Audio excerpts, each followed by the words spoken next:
વિજમાં આગળ વાત કરીએ તો બરોડા ડેરીના મેનેજિંગ ડાયરેક્ટરે આપ્યું છે રાજીનામું। સમાચાર સામે આવ્યા। અજય જોશીએ બરોડા ડેરીના એમડીનું પદ છોડ્યું છે।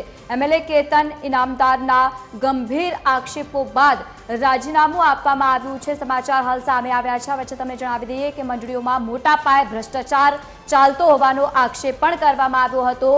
તો તેની સાથે જ જે મૃત સભાસદોના નામે આર્થિક વ્યવહારો થતા હોવાનો પણ જે રીતે ખુલાસો કરવામાં આવ્યો હતો। અજય જોશીએ 10 મહિના પહેલા રાજીનામું આપ્યું હોવાની ચર્ચા છે। તો બીજી તરફ બરોડા ડેરીની બોર્ડ મીટિંગમાં અજય જોશીનું રાજીનામું પણ મંજૂર થયું છે। મહત્વના સમાચાર હાલ સામે આવ્યા છે। હવે તમને જણાવી દઈએ કે અનેક ભ્રષ્ટાચારને લઈને પણ અહીંયા વાત સામે આવી હતી અને સાથે ધારાસભ્ય કેતન ઇનામદારના ગંભીર આક્ષેપો બાદ રાજીનામું આપવામાં આવ્યું છે। મંડળીઓમાં મોટા પાયે ભ્રષ્ટાચાર ચાલતો હોવાનો પણ આક્ષેપ હતો। એસોસિએટ એડિટર અમિત ઠાકોર આપણી સાથે ફોન લાઈન પર જોડાયા છે। અમિત, મોટા પાયે ભ્રષ્ટાચારના અહીંયા ખુલાસા થયા હતા, નામ જે રીતે સામે આવ્યું હતું, અંતે રાજીનામું આપવામાં આવ્યું અને સ્વીકાર પણ થયું છે, શું કહેશો?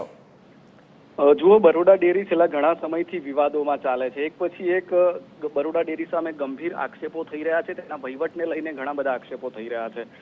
બરોડા ડેરી બરોડા જિલ્લા અને છોટા ઉદેપુર જિલ્લાની જે દૂધ સહકારી મંડળીઓ છે તેની સાથે સંકળાયેલી છે અને ખૂબ મોટી સંખ્યામાં તેના સભાસદો પણ છે। પરંતુ આ મંડળીઓમાં મોટા તો હોવાનો ખુલાસો થોડા દિવસ પહેલા સાવલીના ધારાસભ્ય કેતન ઇનામદારે કર્યો હતો।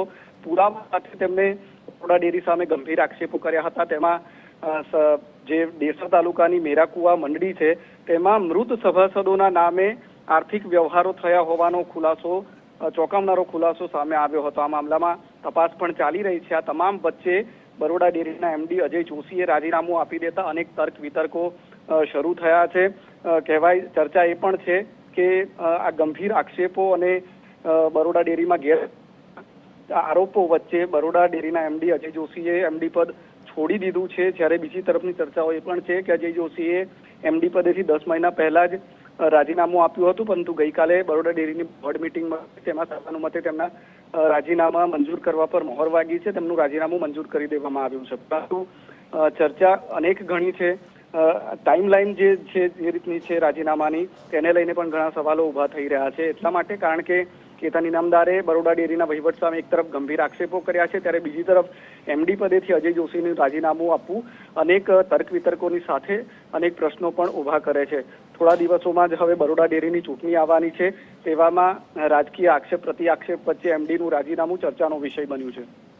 બિલકુલ, આભાર સમગ્ર માહિતી સાથે જોડાવા બદલ। તો બરોડા ડેરી બોર્ડ મીટિંગમાં અજય જોશીનું રાજીનામું પણ મંજૂર કરાયું છે।